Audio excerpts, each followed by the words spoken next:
Welcome to the Folktale Project. This is Dan Scholes. Today we have part 8 in the tale of Ourson, the Conflagration. And, well, the whole story is right there in the title, isn't it? It's about a fire. This is the Conflagration.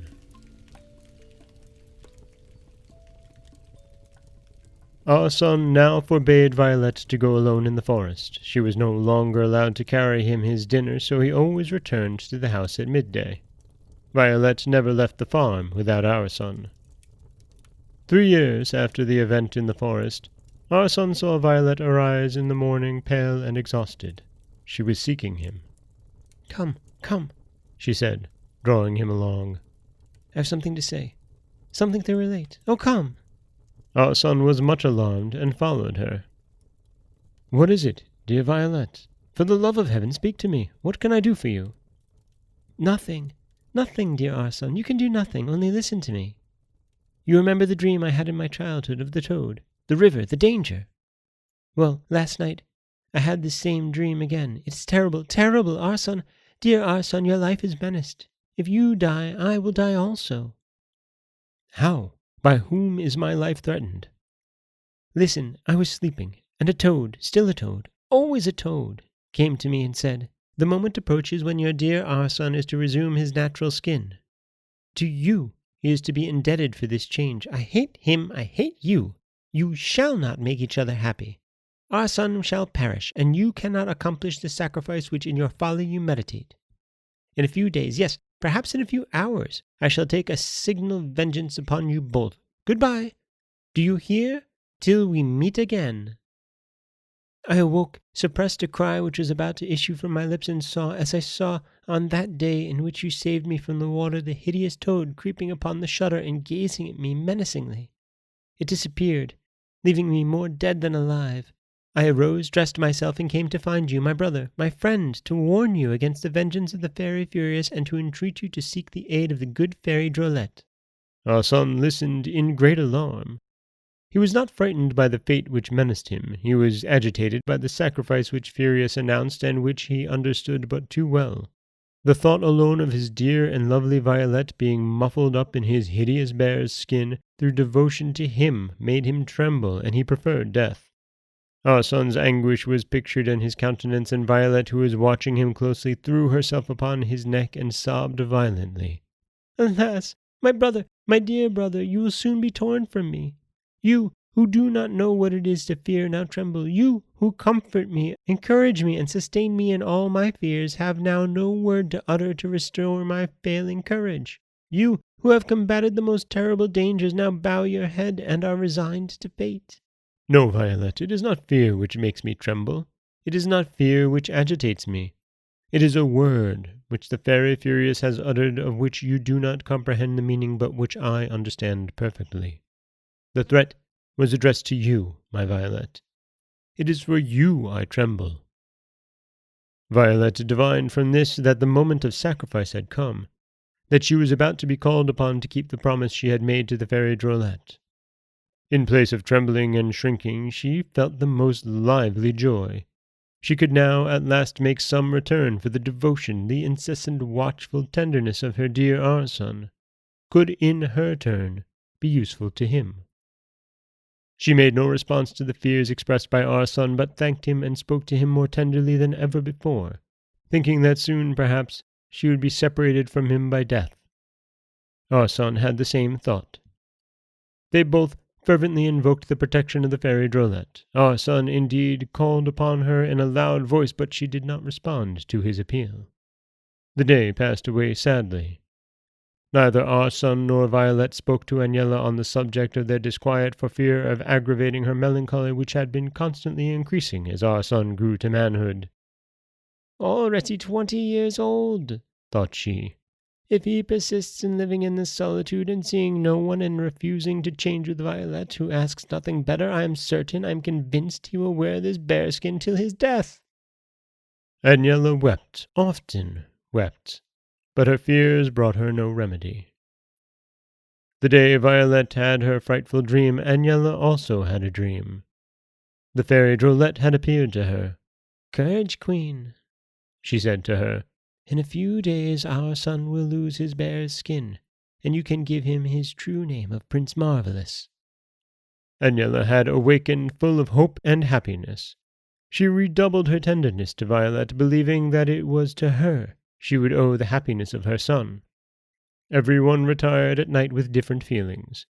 Violette and Ourson full of anxiety for the future which appeared so threatening, Agnella's heart bounding with joy at that same future which appeared so near and so replete with happiness. Passerose, astonished at the melancholy of the one and the joy of the other, and ignorant of the cause of both. All slept, however. Violette after weeping profusely, Ourson after having invoked the fairy Drolette, Agnella after smiling and thinking of Ourson handsome and attractive, and Passerose after saying to herself 100 times, "What is the matter with them all today?" Scarcely an hour after all at the farm were asleep, Violette was aroused by the smell of fire and smoke. Agnella awoke at the same moment. "Mother," said Violette, "do you not smell something?" "The house is on fire," said Agnella. "Look what a light is round about us." They sprang from their beds and ran to the parlor. The flames had already taken possession of it and the neighboring chambers. "Ourson! Passerose!" cried Agnella. "Ourson! Ourson!" exclaimed Violette. Passerose sprang half-clothed into the parlor. "We are lost, madam.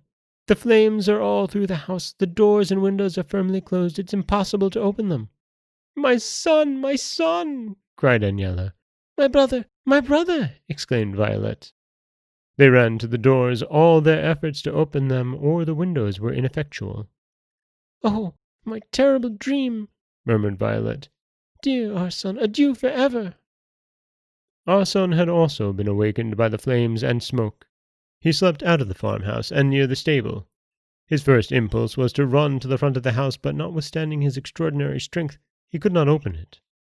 One would have thought that the door would break to pieces under his efforts. It was evidently held fast by the Fairy Furious. Ourson sprang upon a ladder and passed across the flames to a granary through an open window, then descended into the room where his mother and Violette were embracing, expecting instant death. Before they had time to recognize him, he seized them in his arms and cried to Passerose to follow him. He ran along the granary and descended the ladder with his mother in one arm and Violette in the other, and followed by Passerose.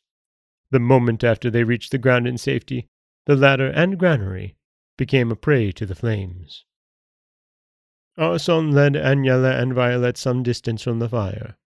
Passerose was self-possessed. She had quite a large package of clothing which she had collected at the commencement of the fire.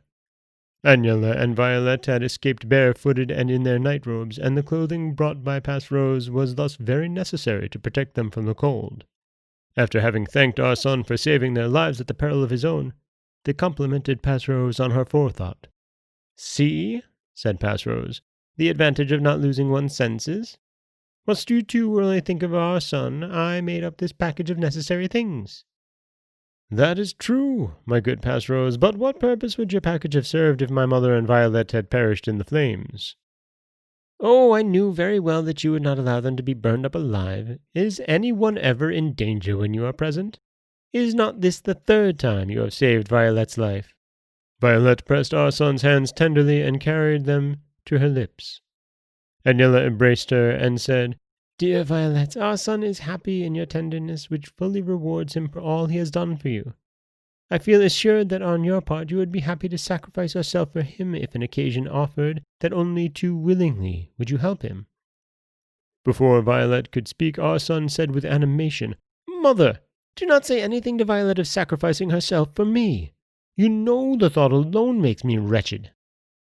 In place of replying to Ourson, Agnella placed her hand on her forehead and cried out anxiously, "The casket! Passerose, the casket! Have you saved the casket?" "I forgot it, madam," said Passerose. The countenance of Agnella expressed such regret and anxiety that Ourson questioned her as to this precious casket which seemed to trouble her so much. "The casket was a present of the fairy Drolette. She told me that the happiness of Violette was contained in it. It was in the wardrobe at the foot of my bed. Alas, by what fatality did I forget it?" She had scarcely uttered these words when the brave Ourson sprang toward the burning house, and, notwithstanding the tears and supplications of Agnella, Violette, and Passerose, disappeared into the flames, exclaiming, "You shall have the casket, mother, or I shall perish with it." A horrible silence followed this act of Ourson. Violette fell on her knees with her arms extended toward the burning house. Agnella, with her hands clasped, looking with straining eyes at the opening through which Ourson had entered, while Passerose was motionless, hiding her face with her hands. Some moments passed thus, and they appeared ages to the three women who were expecting a sentence of life or death. Ourson did not reappear. The crackling of the burning wood, the flashing of the flames, increased in violence. Suddenly, a frightful noise made Violette and Agnella cry in utter despair. The roof, covered with flames, had fallen in, and Ourson was buried under the ruins, crushed by the ruins, consumed by the fire. The silence of death succeeded this dreadful catastrophe. The flames diminished, then died away. No sound now interrupted the despair of Agnella and Violette. Violette had fallen into the arms of Agnella, and they sobbed thus a long time in silence. Passerose contemplated the smoking ruins and wept. Poor Ourson was buried there, a victim of his courage and his devotion. Agnella and Violette still wept bitterly. They appeared neither to hear nor understand what was passing around them. "Let us leave this place," said Passerose at last. Agnella and Violette made no response. Passerose tried to lead Violette away. "Come," said she. "Come, Violette. Let us seek a shelter for the night. This evening, fortunately, is mild." "What shelter do I want?" said Violette. "What is the evening to me, or the morning? There are no more beautiful days for me. The sun will shine no more, but to illumine my despair." "But if we remain here weeping, we shall die of hunger, Violette. And in spite of the bitterest grief, we must think of the necessities of life. Better to die of hunger than of grief. I will not leave this place where I saw my dear Ourson for the last time, where he perished a victim of his tenderness for us." Passerose shrugged her shoulders. She remembered that the stable had not been burned, so she ran there with all speed, milked a cow, drank a cupful of milk, and tried in vain to make Agnella and Violette do the same. Agnella rose and said to Violette in a solemn tone, "Your grief is just, my daughter. Never did a more noble or generous heart beat in a human form than Ourson's, and he loved you more than he loved himself. To spare your grief, he sacrificed his happiness and his life."